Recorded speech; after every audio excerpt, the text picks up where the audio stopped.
वज़ीर दाखिला सिंध जालुसल अंजार ने आवाम को साल नौ की मुबारकबाद देते हुए उम्मीद जाहिर की कि नया साल अमन, सलामती, खुशहाली और तरक्की की नवीद लेकर आएगा। वज़ीर दाखिला ने वाज़ेह हिदायत जारी करते हुए कहा कि साल नौ के मौके पर हवाई फायरिंग से मुकम्मल गुरेज किया जाए। खिलाफ वर्जी की सूरत में मुलव्विस अनासर के खिलाफ बिला इम्तियाज सख्त कानूनी कार्रवाई अमल में लाई जाएगी। उन्होंने वन विलिंग को एक खतरनाक फौल करार देते हुए कहा कि यह कीमती इंसानी जानों के ज़िया का सबब बनती है, लिहाजा वन विलिंग में मुलव्विस अफराद के खिलाफ फौरी और मौसर एक्शन की हिदायत की गई है।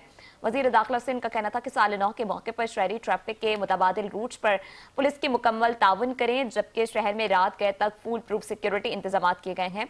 उन्होंने पुलिस अफसरान को हिदायत दी कि वो शहरियों से खुश अखलाकी और पेशा वराना अंदाज में पेश आएं। ज़ियाउल अंजार ने मजीद कहा कि आवाम के जान माल का तहफ़्फ़ुज़ सूबाई हुकूमत की अव्वलीन जिम्मेदारी है और सिंध में कानून की बालादस्ती हर सूरत यकीनी बनाई जा रही है। वज़ीर दाखिला के मुताबिक नया साल आवाम के लिए रिलीफ और इस्तेहकाम का साल साबित होगा, जबकि सिंध हुकूमत की पॉलिसीज़ का महवर अवामी तहफ़्फ़ुज़ और पायदार तरक्की है।